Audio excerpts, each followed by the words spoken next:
again, welcome.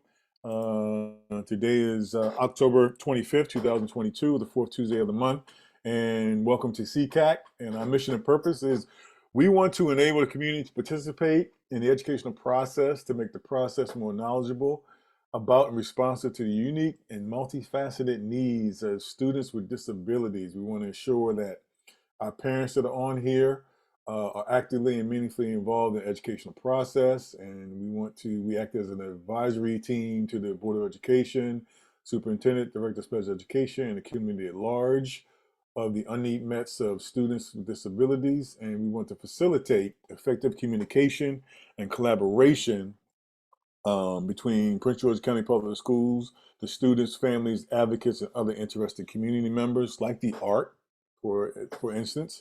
And we also want to increase awareness and foster respect and encourage acceptance of people living with disabilities, both within the school community and the community at large. And we strive to fulfill the intent and the spirit of the laws that defines and protects the rights of our individuals with disabilities. And we also seek to receive requests from Director of Special Education, Superintendent of Board of Education, Superintendent and the Board of Education, and as well as the community at large. We also look forward to researching opportunities, inquiries and concerns, and make recommendations and other appropriate responses to the special education team, the superintendent and board of education. And we just want to provide a forum for community-wide citizen input on special education programs and related services. And so tonight, we have a jam-packed agenda tonight relating to the IEP. So we're going to learn about updates to the Maryland Online IEP template that's changed and what that looks like. We're going to learn about, our team is going to teach you how to learn about your child's IEP and also learn about the process. And so tonight we have Jessica Johnson, who's a technology analyst with the Special Education Department or Office of Data Management and Technology. She's going to give us an update on the new Maryland IEP document for school year 2023, all the updates and the changes. I'm pretty sure some of you have seen the recent changes. You notice there's a lot changed to the IEP document itself. And then we're going to have our Family Support Center team go through understanding your child's IEP and the IEP process. And then as we wrap up at 7:30, we're going to open it up for questions and comments and any concerns you may have and have an open dialogue. So without further ado, we're going to go ahead and get started with Ms. Jessica Johnson, who's our technology analyst, and she's going to go over the changes and updates to the Maryland IEP. Welcome everyone to our meeting. Good evening, everyone. We're going to walk through the changes to the IEP form tonight, so we can go to the next slide. So annually, the Maryland State Department of Education updates the Maryland Online IEP software. That's the application that we use to create IEPs. That's updated annually in July. When updates are made, of course, changes to the IEP form and format also are made.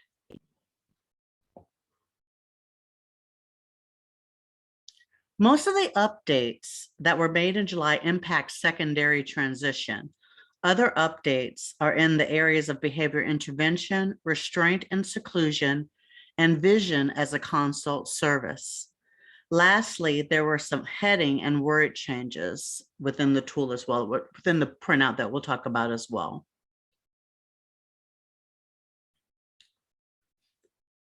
The special considerations area of the IEP, that is where you will see changes to the behavior intervention plan question and also changes to restraint and seclusion. Where the behavior intervention is concerned, a language change has taken place. The previous question, does the student require a behavioral intervention plan, BIP, yes, no, was removed.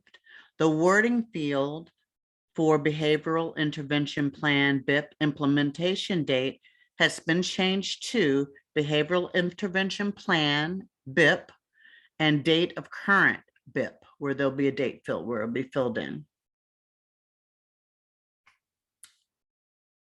The previous question, has the school-based IEP team determined that restraint and/or seclusion may be required as part of the behavior intervention plan? Yes or no, has been removed.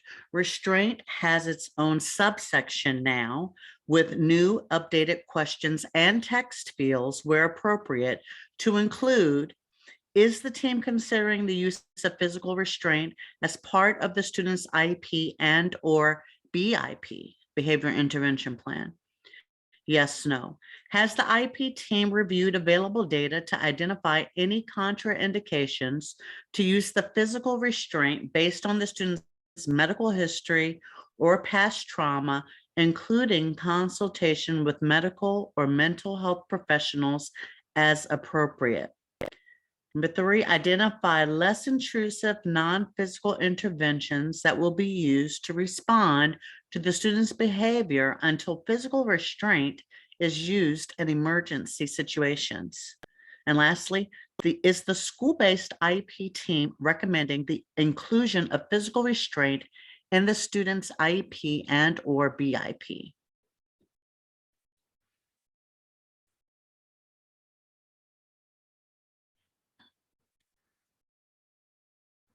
So for seclusion, the previous question, does the parent consent to the use of seclusion as part of the behavior intervention plan, has been changed to, does the parent consent to the use of restraint as part of the student's IEP and/or BIP? In addition, seclusion has its own subsection now with new updated questions and text fields where appropriate. First, it's important to note that there is a reminder regarding seclusion that a public agency cannot use seclusion as a behavioral intervention for a student. The other questions that have been added to this area include, is the IEP team considering the use of seclusion as part of the student's IEP and/or BIP? Yes, no. Has the IEP team reviewed available data to identify contraindications to the use of seclusion based on the student's medical history or past trauma, including consultation with medical or mental health professionals as appropriate? Identify less intrusive, non-physical interventions that will be used to respond to the student's behavior until seclusion is used in an emergency situation. Is the school-based team recommending the inclusion of seclusion in the student's IEP and/or behavior intervention plan, or BIP? So just so you know, seclusion as a behavior response has been prohibited in Prince George's County Public Schools since at least 2011. By default, then, IEP teams would answer this question with a no for any student in the public school program. This question and all seclusion-related questions would only be considered for students in non-public program settings. So I got something hot off the wire today at a meeting that I attended. Moving forward, the state plans to have, if a student is in a public school program, this question will not show up on the IEP if they're not considering it. Same thing is true for the restraint. It will not show up. So it won't be confusing the parents. So if we're not considering it, it will not print out on the IEP. Okay. So under supplementary aid services program modifications and supports, I know that's a mouthful, but specifically under school personnel parental supports, Vision Consult has been added, and you'll see beneath the list what it looks like if it's been added to an IEP. But it's also important to note that Vision Consult is determined and provided by a teacher of the visually impaired. So this concludes the general Maryland Online updates that would impact all IEPs. We're now getting ready to move into secondary transition updates, which will impact the IEPs for students ages 14 through 21. Hey, Ms. Johnson, real quick, Yes. we have a Yeah. quick question. Okay. Is the intervention plan for nonverbal autistic children also? That was one of the questions just popped up in the chat. Is the question, can a behavior intervention plan be developed for children who Nonverbal. have autism and are nonverbal? Mhm. Yes. Okay, thank you. Sure. So the secondary transition, the first thing we're going to talk about is that they're like the present levels for that you see on all IEPs. Now, under present levels, a new category called secondary transition that has been added. It's mandatory for all students with transition plans, ages 14 to 21. Within this category, the following areas are now available related to secondary transition and will align to transition and IEP goals for either employment, education, training, independent living, self-determination, and travel skills. Under this present levels category as well, in terms of the sources that case managers can use to support what they've included as the student's present level, the following have been included. Transition plan inventory, ONET, Conover transition assessments, Naviance, career cruising, picture interest career survey, positive personnel profile, student interview, and other, which will allow the case manager to type in what other source they've used. So if you think about the other present levels, we identify what we've used to support the information or the data that goes into that area. So these are the items that they can use for the present levels regarding secondary transition. You will notice that language has been added to the school age present levels of academic achievement and functional performance. So the question, what is the parental input regarding the student's education program? Question you will also see, including academic, functional, social, emotional, behavioral, and secondary transition.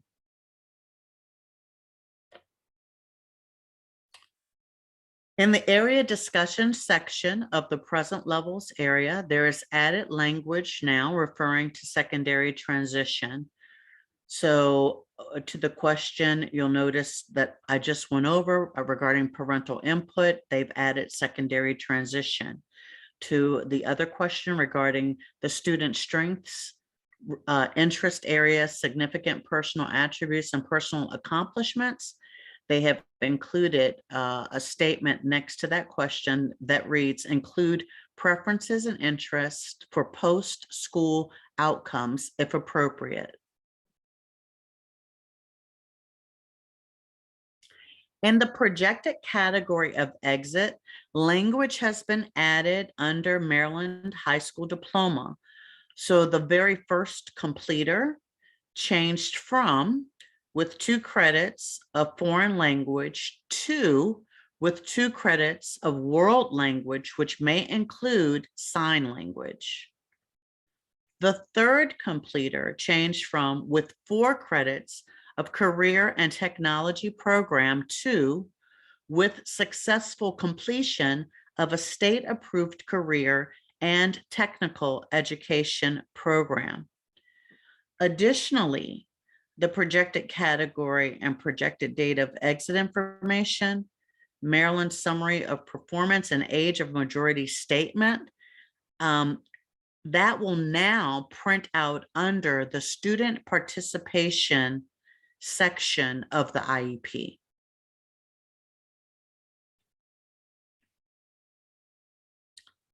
In this update, the heading or the wording transition has been changed to secondary transition throughout the IEP. The former heading for student preferences and interests has been changed to students' preferences, interests, and skills.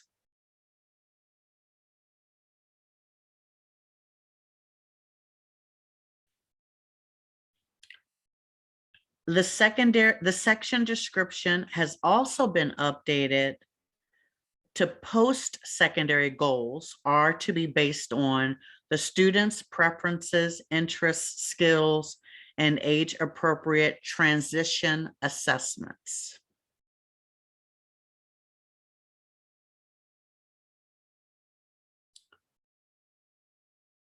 Continuing, the student's preference, interest, and skills discussion box description has been changed from discussion of students' interests, preferences, and age-appropriate transition assessments to summary of students' preferences, interests, and skills based on age-appropriate transition assessments. For post-secondary goals, language has been changed from at least one goal must be indicated for training and/or education. That has been changed to post-secondary goals are to be recorded here. One goal must be indicated for employment, and one goal must be indicated for education and/or training. Also, on the printout, the following statement will print out under each post-secondary goal. Related IEP goals that will support this post-secondary employment goal will populate from the annual, I know it's a mouthful, so the next slide hopefully will kind of bring it in. It will print out and it will populate from the annual IEP goals section in this transition plan. So if we go to the next slide, you'll kind of get an idea of what it will look like.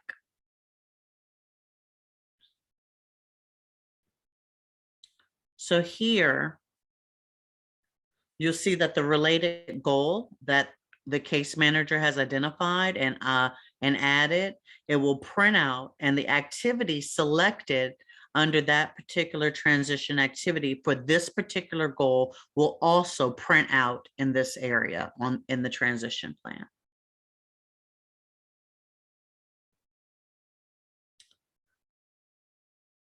So some of the information from the transition plan will also print out on the goals page across from the appropriate goal header.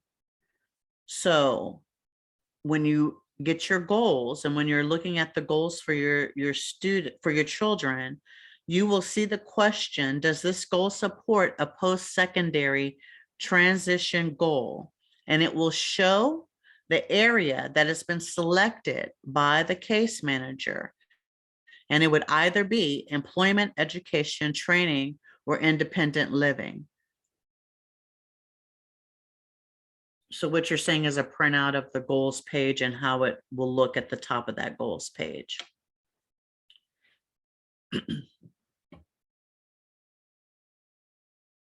I think Can we go back one slide, please? Yeah, right there, yeah. We the activities selected for employment, education, or training and independent living, along with responsible party and IEP planning for emergency conditions and progress will print out under the appropriate post-secondary goal. So you must address these considerations, including what will take place in the event of an emergency. And I think I'll just kind of reference the pandemic. So that's if something like that were to happen, what would then be done? Okay. So for secondary transition employment progress, a wording change occurred. For employment activity progress, training involved has been changed to employment activity involved.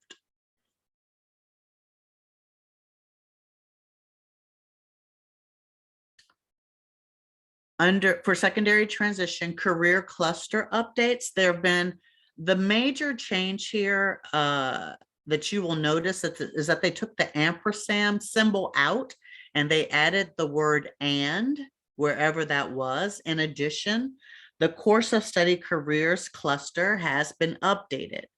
Education, training, and child services and law, government, public safety, and administration have been removed. A new human resources services career cluster has been added.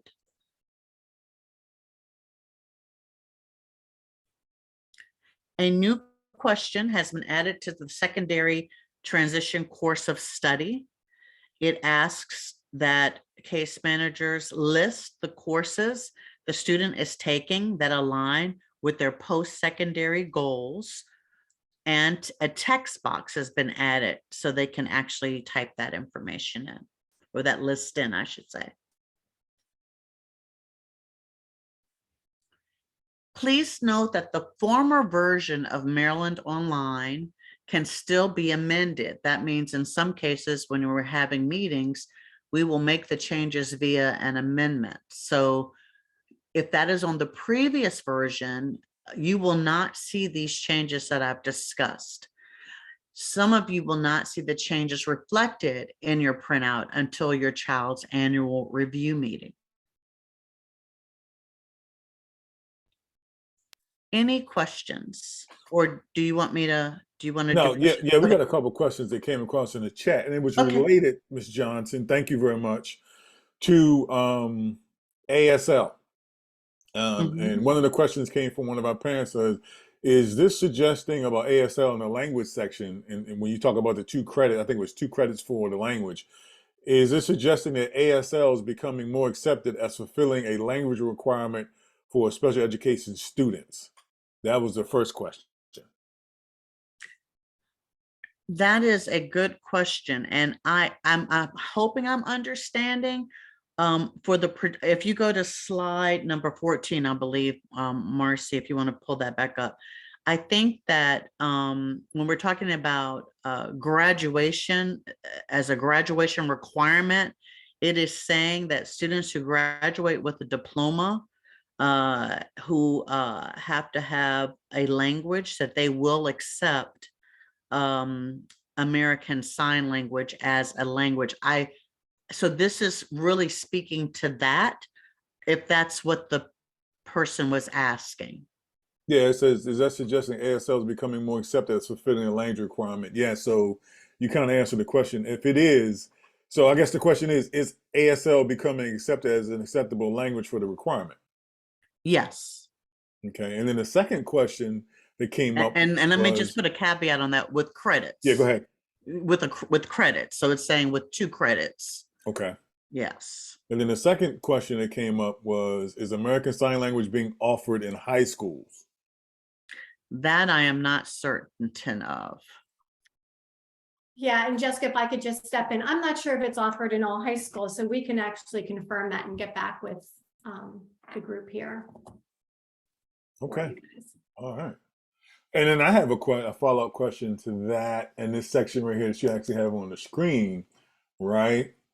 My son graduated like 2 years ago, so I'm a little past this, but is this suggesting that, because I know DC several years ago required that their students, all students, have a foreign language, and because of that, one of the students that was going to my son's school, which was a non-public school, had to had to be pulled out of that school and enroll in a DC public school or DC school because that non-public school didn't offer a foreign language. So are we saying that our students with IEPs and 504s are now having and required to have a foreign language as a credit in order to graduate with a diploma? You see there are 3 options there, and anybody jump in, but there are 3 options there. So for students who are graduating with a high school diploma, the answer to that question would be yes, those are the requirements for students graduating with a high school diploma. And I'm going to step out on a limb here, Karen, correct me if I'm wrong. Any student, even if they probably are in a non-public school, planning to graduate with a diploma, those non-public schools are aware of what Prince George's County would require and the state of Maryland would require in order for them to graduate with a high school diploma. That would be correct. Dorley, do you have anything that you'd like to add with that? Yeah, these are the three options that our diploma track students can choose from. So it's not all of the boxes that are identified here, but at least one of these pathways. Okay. All right. Well, thank you, Ms. Johnson. We appreciate it. Does any other parents on the call have a question real quick before we move on? This is Shay. I have a question. Sure. So maybe I'm behind the times, but I know there used to be a 3 of 1 or 4 of 4 for foreign language. So was that taken away years ago? It changes over time. So currently, this is what is expected for a graduate. So was that substituted with now some of the kids are required to take a financial literacy? You mean in terms of a language? No, in terms of, sometimes you reduce the language and you replace it with some other requirement. I know in Prince George's County, they I won't say a bill, but the board passed now the financial literacy requirement to get a diploma in Prince George's County. And is that even addressed in here? If a child can't comprehend about financial literacy and things like that, because we're just dealing with if they're on a diploma track, is there any substitution for that? Normally, if a student's on the diploma track, as you know, students with IEPs, and if it's found that that's something that they're struggling with, it should be addressed in terms of accommodations, modifications, etc. For them in order for them to be able, depending on the area of impact, to be able to understand, comprehend, and be able to complete the course. Now that, if that's what you're asking. That's fine. Okay, thank you. Mhm. All right. And also, Ms. Palamos, thank you, Ms. Palamos. Just put a link in the chat if you want to click on it, parents, that you can go to see the updated graduation requirements. Thank you for that, Ms. Palamos. I appreciate that. And thank you, Ms. Johnson. So we're going to transition Oh, you're on. welcome. You know what? Can I have a question, Troy? I'm sorry to jump in there. I have a question. Mhm. I was looking for my raised hand, but I didn't have it. I couldn't find it right fast. When you were going through this section on restraint, I was a little curious. There were questions in there were asking about whether or not restraint needed to be a part of a student's behavioral intervention plan. Did I understand that right? Is that what you said when we were talking about restraint? Yes. So when a team is considering the need for restraint for a student, Mhm, or there may be varying degrees. mhm. So in some cases, depending on the degree to which it would be required or maybe needed, it might be, they may need to add it to the student's IEP or behavior intervention plan. And that would depend on the individual student. Okay. I was just wondering, because I thought that the new,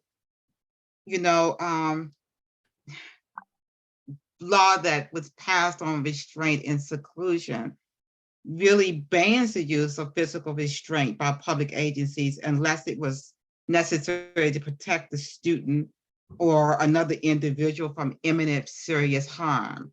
That's for, Oh. that's just seclusion, not restraint. If you not- go to the seclusion slide, that's the House bill. I think Okay, you're that's referring not, to, but that's it's not, you're saying that doesn't include restraint.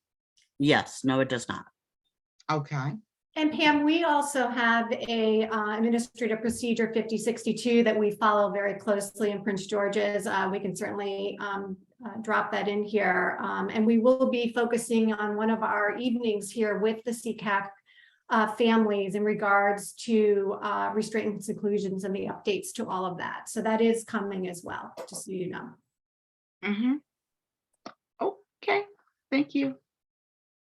I don't know if, I also think if you go back to the restraint, if you look at those questions, like Karen was saying, very carefully looked at, very carefully determined, but also in terms of restraint, oftentimes it's really to protect the student.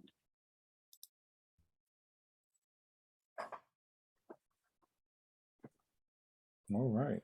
Okay. Thank you. Thank you. All right. So we're going to transition on now to understanding your child's IEP and IEP process, and that's going to be presented by Dr. Diate, Marcy Turchon, and Yvette Young. So if you guys have any questions, put them in the chat, and then also we can jump into those questions right when we finish this presentation at around 7:30, when we open up for questions and comments. So we can jump right into it then. All right, thank you, Troy. So tonight really is about understanding the IEP process, some of the timelines associated with the IEP process, and what that actually looks like with some definitions and screenshots from the IEP. So whenever we have a presentation or a group meeting or supporting parents, we always want to thank our Board of Education and Dr. Monica Golson, who is our Chief Executive Officer, for their support. As Troy said, we are the Family Support Center. We are located at John Carroll, and we are myself, Dr. Jayte, and Yvette. You can see on the sleeve, this is our virtual office. I will be providing the slides to the SECAC team for distribution after this. So you will be able to click on some of these links. We offer consultations, workshops, and conferences. We have a folder for resources. We have a YouTube channel where these recordings are posted, and you'll receive notification about that. But we really want to get into tonight and do kind of a quick check-in. And I'm going to turn it over to Yvette for this part. Good evening, everyone. We're excited to share with you tonight. Just so we can get a little bit of feedback in the chat, could you please select the number that best reflects how you feel when you think about or see your child's IEP document? A lot of times these are 20 and 30 pages. Do you feel, number one, it's a very comprehensive document? Number two, oh no, too much information. Number three, it's an accurate reflection of my child's needs. Number four, it doesn't accurately reflect my child's needs. Or number five, I could use some help in understanding what it all means. Could you take a minute and share in the chat? I see some numbers are definitely coming in. Somebody cheated and put a 2.5. So we have some fives. I could use some help, some twos, some more fives, fours, threes, the whole spectrum. And that makes sense. Your thoughts and views about your child's IEP document will probably shift and change over time as your child progresses through the educational ages and grades, and that's okay. We want you to know that at any point in time, you can contact us at the Family Support Center to schedule an appointment to go over your child's IEP in great detail at a nice, calm time and pace. But tonight, we're just going to cover some basic overview of information. And I see the numbers keep on coming. We're going to keep going as the numbers keep coming in. We always want to remind you that there's a law for this. There's a law, Individuals with Disabilities Education Act, or for short, IDEA, which requires that each child in a public school who receives special education and related services has an individualized educational program or an IEP. And the law requires that students in public schools in K through 12 who have disabilities that they have a document that outlines specially designed instructions that meets that child's individual needs. And so that's why we have this IEP document in the first place. By way of an overview, did we skip a slide? Or no, we didn't. All right, so by way of an overview, the IEP meeting is an important place for you to share information. It's a place for you to exercise your rights in decision-making. It's a requirement for school teams to adhere to all the legal processes that are outlined in the IEP. And at the same time, it outlines the who is going to be participating in the IEP team and how the parent can be included. So the individualized education program document is just that. The emphasis is on individualized, and it plans supports and services that each individual child needs, customized to their needs, and specifies, like I was sharing before, the who, the what, the when, the why, and the how these services are going to take place. As you probably already know, the school team should provide you a draft of this document at least 5 days prior to the IEP meeting, and that gives you time to review it and assemble any questions or comments or feedback that you would like to share. And the IEP team has to include a minimum of cast of characters, as I like to call us. So at minimum, there should be a parent, a guardian, or a parent surrogate, not less than one special education teacher, not less than one general education teacher, a representative of the local school or the local school system. If there's going to be evaluations discussed, an individual who can interpret those evaluation results.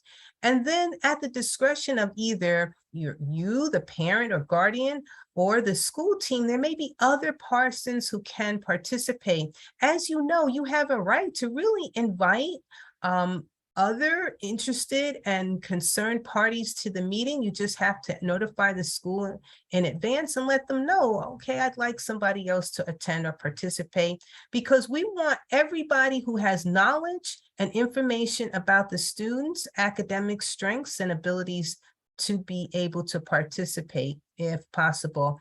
And of course, the student, at least at the age of 14, the student is invited, but could be invited sooner, earlier, if that seems appropriate, because we want children to be able to advocate for themselves as early as possible.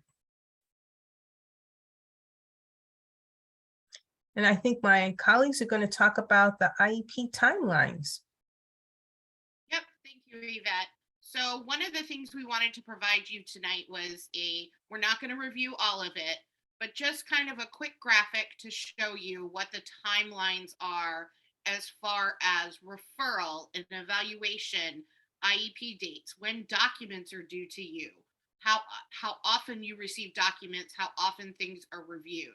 So at least you should know that the IEP is a document that is reviewed annually, and all parts of that are reviewed annually. You are required to receive written notification 10 calendar days prior to the IEP meeting, and they must provide you with a draft of any documents that are being reviewed in that, including the draft of the IEP, 5 business days, I'm sorry, prior to the meeting. That's any assessments, any behavioral intervention plan, any IEP documents, all of those things are required to be provided to you.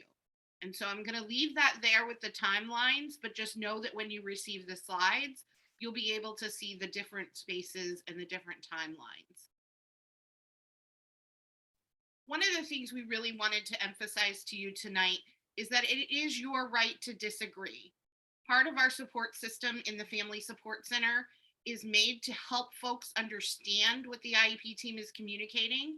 But if there is a disagreement with the IEP team in the implementation of services or in the implementation of the IEP, you are a member of that IEP team, and our hope is to help you resolve those disagreements. And so PGCPS shall make reasonable efforts to ensure that the parents understand and are able to participate in group decisions related to the educational placement of their student. So one of those things that we help you with is the Family Support Center. We can attend meetings with you. We have consultations where we go over page by page the IEP in order to make it easier for you to understand the IEP and more empowered to advocate for your child during that IEP meeting. But if something happens and you are in disagreement and you want to formalize that disagreement with the IEP team, there is a process for resolving disagreements that includes mediation. And one of the pieces in mediation is contacting the Office of Administrative Hearings in order to voice that disagreement and document it. Again, this is another slide of timelines for that and who can put these different pieces in as far as who initiates the dispute resolution. It's not just parents. Sometimes the school system can initiate a disagreement. So this chart will provide you, it is in the parental rights and safeguards, for which I'll put the link in the chat soon. But it tells you who can initiate the process, who performs the process, who can have what kind of process, what the time limits are, what is the time limit for resolving the issue, and who resolves that issue. So I'm going to turn it back over to Yvette just to kind of finish out this introductory session, and then we'll move through the presentation. Thanks, Marcy.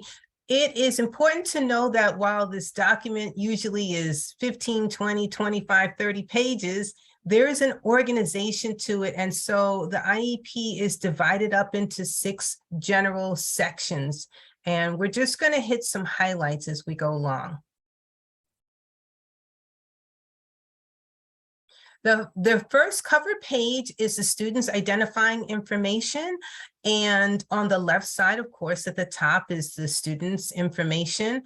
All of their specifics to that student. And on the top right side is the specifics to the parent. It lets the IEP team know who are they supposed to be interacting with, who are they supposed to be meeting with in order to develop and review this child's IEP.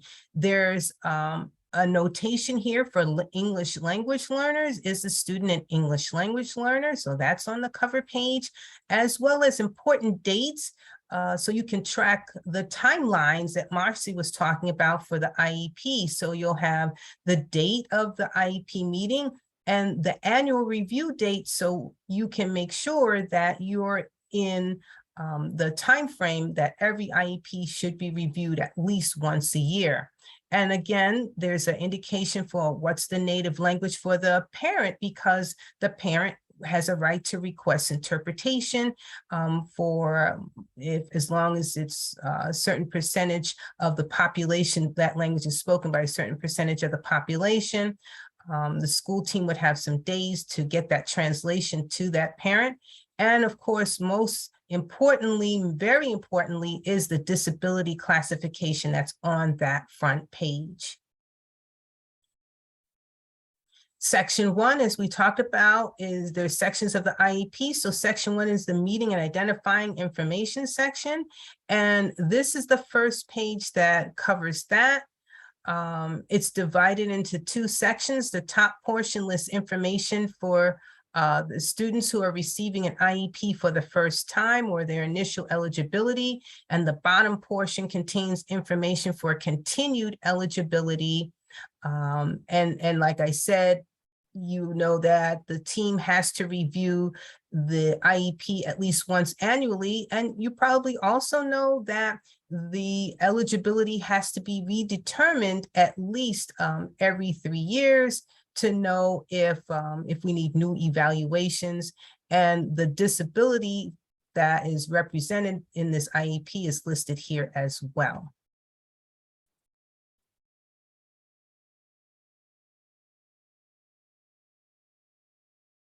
And the team must also discuss an exit plan.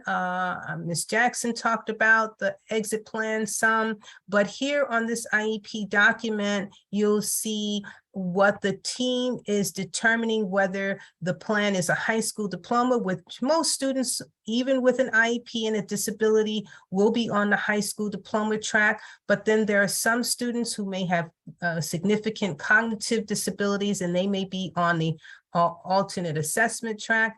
But this tells you the anticipated exit date for either whichever track that student is on. And that has to be reviewed annually. And also it can be changed just because, let me just sort of, I wanted to make sure to mention, just because a student today is determined to be on diploma track, you can next year or the year after decide maybe that's not appropriate for that student. And so we have also here's indicated that the student will be participating in statewide assessments. So in order to be on the diploma track, they have to be participating in statewide assessments. And that's indicated here if that's the plan, or if it's the plan for them to participate in the alternate assessments. And there's a direct prompt here to clearly state, is the student on a certificate of completion track or a high school diploma track? So now we're moving on to the some more about the meeting and identifying information. This is the last page of that section, and it outlines specific information about assessments. And for English language learners, there's scores on those assessments. And the rest of the page would contain information about scores for statewide assessments if we have that data for that student.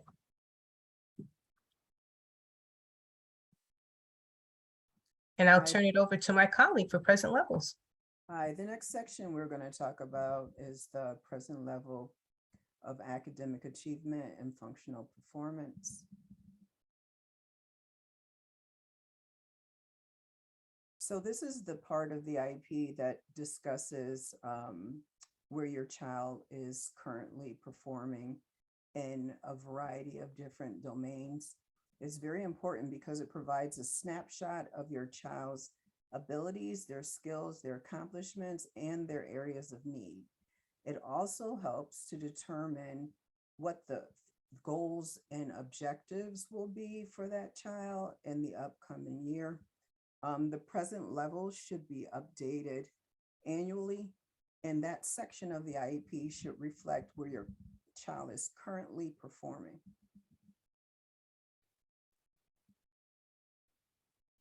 So here's a snapshot of that page. One of the things they identify is the domain. So for this particular example, we're going to be looking at the math domain, and this child is working on problem solving. It always has to tell you the sources of information, as Ms. Johnson mentioned earlier.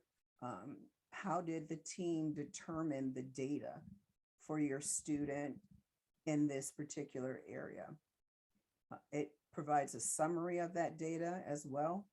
And if you look over to the right, it also contains trend data from the past 2 years. So you will see school year 2021, the child may have been performing at a 5th grade instructional level, and then 21-22, 6th grade. And this is important because you can kind of track the progress that your child is making. And if you see that your child may be making limited progress, this is the opportunity for you to discuss what else may be included on the IEP to support some growth if needed. The other thing that I wanted to direct your attention to is the question here. Does this area impact the student's academic achievement and you have a yes or no, or their functional performance. And if that area is identified as yes, when you go to your child's goals and objectives, you should see something there that addresses that area of need. So for example, here we talked about math problem solving. And when we would go to this child's IEP, we should see a related goal and objective regarding math problem solving. And there are several different domains. You have the academic, you have physical, behavioral, social, emotional as well. So this is an example of a present level. Marcy, I don't think we're going to go through this. So basically, one of the activities that we did in a previous workshop that had a little more time is we presented the group with a present level of a student, and then we had the participants go through the present level to identify whether or not all those areas were covered. If all those areas were covered, such as were there sources of information, were those sources dated, was there a summary indicated for each of the assessments that were provided. And if you attend our longer version of this training, those are things that we'll go through with you. Or if you come to a one-on-one, we can also individually look through that section for your child and make sure all of those areas have been included. The next section, I'm not going to spend a lot of time talking about because it was mentioned in Ms. Johnson's presentation as well, and that's the addition of the information on secondary transition. And I just wanted to briefly mention that there's a present level section for that as well. She also mentioned some of the sources that were could be used to determine the interests of the student. For this particular student, they used the ONET interest profiler, and it was conducted on January 16th, and they gave an indication of the levels of performance.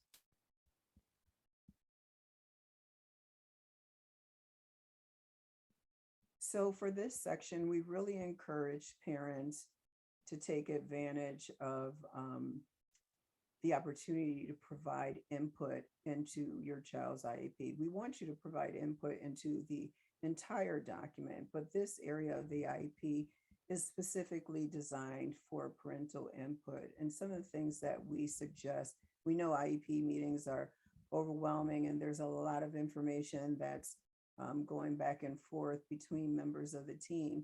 So it might be in your best interest to kind of write some things down that you would like to discuss and have included in that parental input section. I've attended some meetings where parents kind of summarize what they would like for their parental input, and then they hand the chair or the team members a written copy so that everything can be accurately captured in that section.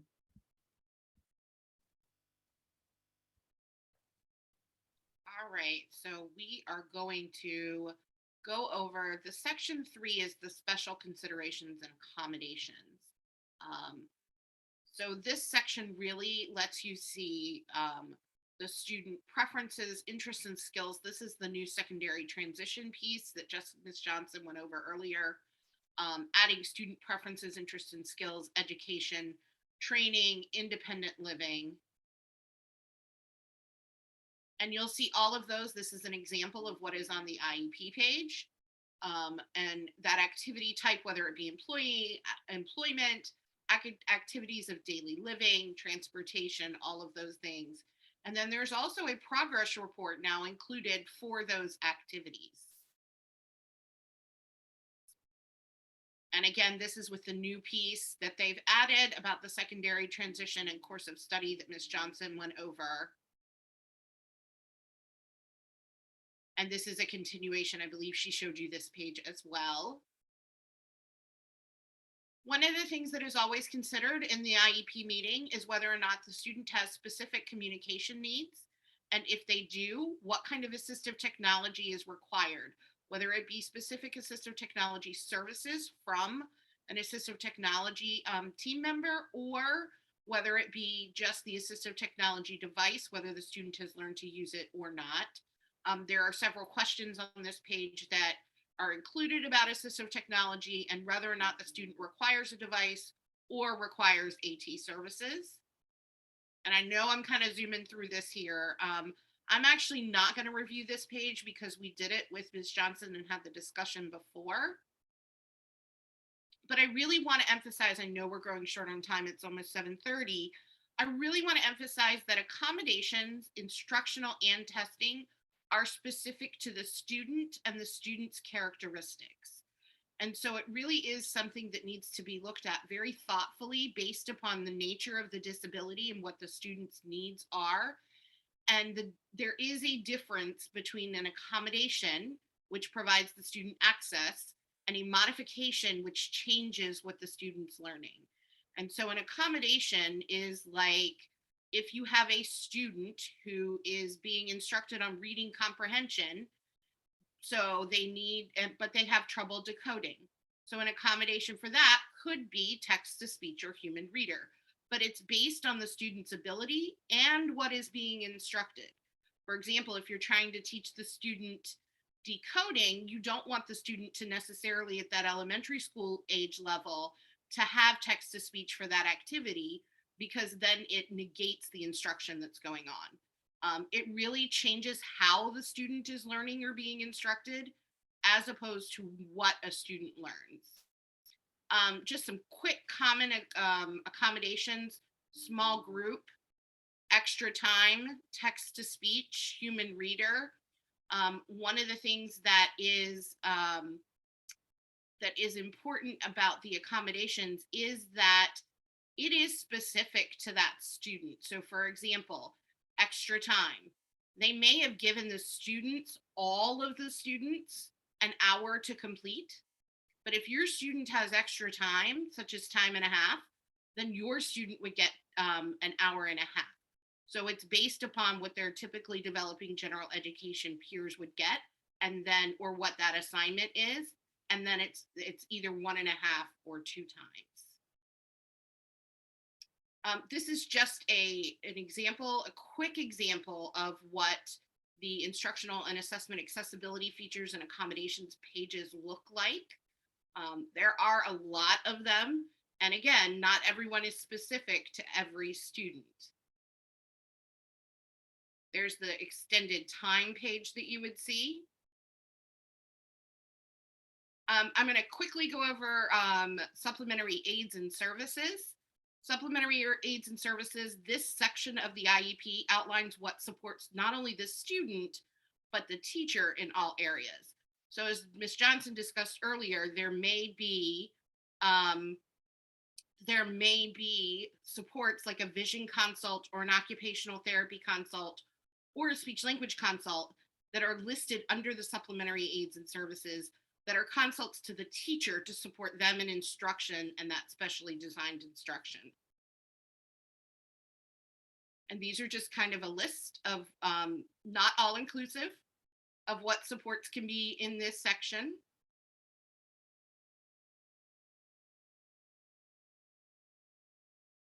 And then this is what it looks like as you're selecting it on the IEP. This example we've used here is use of manipulatives. It tells you what the support is, how often it happens, the dates for which it's going to happen, and who's going to provide that support. And the last thing in the special considerations and accommodations is what we call extended school year. Extended school year is instruction past the normal school year for students who have a chance at either regressing more and taking longer to recoup skills. Students who have the nature and severity of their disability means that they're going to lose their access or their progress over the summer if they have that long a break. There are 7 questions within the extended school year, and like every piece on the IEP, it should be reviewed annually.